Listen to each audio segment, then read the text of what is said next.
Being able to use these site aliases in your local environment is pretty useful. You can work at any point on the command line with any site simply by knowing a short alias. But what's really great is that you can extend this in order to use aliases for remote sites as well.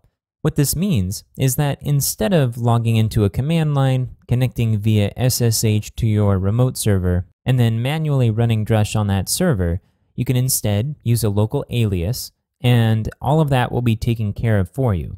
This can be an incredible boost to productivity when you're performing the kinds of tasks that we've been doing up until this point, but you can also do a full range of administrative commands that will allow you to, for example, assign a user a role without having to log in via the website, look up the user, and modify them there in the browser.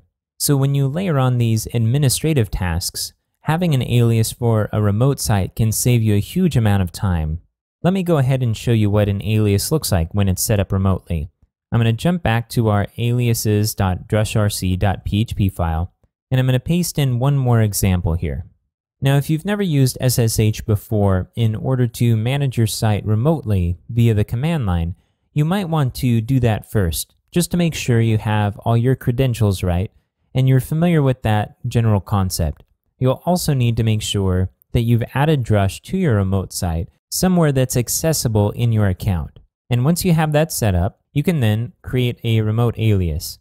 So this alias is set up like our other aliases, but we have a couple of pieces of additional information.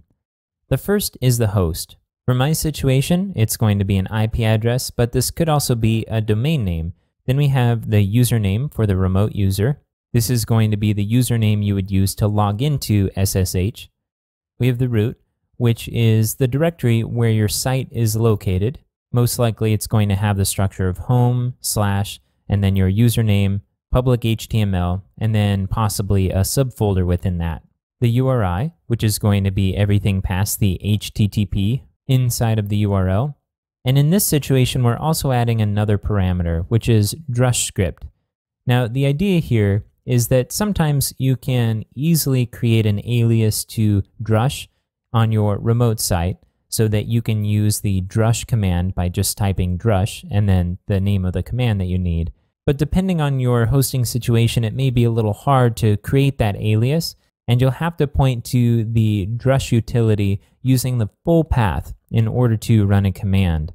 So just to be safe, you can specify exactly where Drush is located on your remote site using this, and then you don't have to worry about setting up aliases at all for your Drush command remotely. So the structure here is under path-aliases, we're setting Drush script, and then the full location to the Drush utility on the remote site. In this case, it's in home/remote username/bin/drush.